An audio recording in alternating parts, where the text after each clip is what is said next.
So beautiful saris అండి. So ఇప్పటిదాకా మనం ఎలా చూసాము అంటే రా మ్యాంగోస్లో బాడీ కలర్ డార్క్ వచ్చేసి బార్డర్స్ అనేది క్రీమ్ కలర్తో చూసాం కదా. సో ఫర్ ఎ చేంజ్ కొంచెం యూనిక్గా వెళ్దాము అనేసి బాడీ కలర్ వచ్చేసి క్రీమ్ కలర్, బార్డర్స్ అనేది కలర్స్తో తీసుకున్నాం అనమాట. బికాస్ బ్లాక్ కలర్ లవర్స్ ఎంతమంది అయితే ఉంటారో క్రీమ్ కలర్ శారీస్కి కూడా అంతే ఫ్యాన్ బేస్ ఉంటుందండి. సో పాపం వాళ్ళని కూడా మనం సాటిస్ఫై చేయాలి కదా. సో అందుకోసం వాళ్ళ వాళ్ళ కోసం క్రీమ్ కలర్ శారీస్ కూడా తెప్పించామన్నమాట. అసలు శారీ చూసారు ఎంత ఇది రా మ్యాంగోలో కూడా మనకి పట్టు రా మ్యాంగో వచ్చిందండి. అంత బాగుందన్నమాట ఫినిషింగ్ అనేది.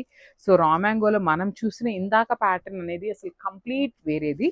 సో ఇది వచ్చేసి మనకి ఒకలాంటి పట్టుయేనండి. ఫ్యాబ్రిక్ అయితే మాత్రం చాలా చాలా బాగుంది. సో రా మ్యాంగో పట్టులో వస్తుంది విత్ బ్యూటిఫుల్ బార్డర్స్ అనమాట. సో మనకి షోల్డర్ పార్ట్ వచ్చేసి ఎల్లో కలర్ది స్మాల్ బార్డర్ ఇచ్చేస్తూ రిమైనింగ్ అంతా కూడా గోల్డెన్ కలర్ జరీ ఇచ్చేసారు. మిడిల్ పార్ట్ అంతా కూడా ప్లెయిన్ ఇచ్చారండి, క్రీమ్ కలర్ ఇచ్చేసారు. అగైన్ కిందంతా కూడా golden zari checks with beautiful big border వచ్చేస్తుంది. Rich pallu in contrast colour వచ్చేసింది. బ్లౌజ్ కూడా ప్లెయిన్ బ్లౌజ్ వచ్చిందండి. సో ఏ ఏజ్ గ్రూప్ వాళ్ళైనా కూడా. సో కొంతమంది పెద్దవాళ్ళు ఏమంటారంటే మాకు వర్క్స్ వద్దు, ప్లెయిన్ బ్లౌజే కావాలి అంటారు. సో అలాంటి వాళ్ళు you can go with the plain blouse. కొంతమంది వర్క్ చేయించుకోవాలి అనుకుంటారు. సో వర్క్ కూడా చాలా బాగుంటుంది. So this the complete look and grasp.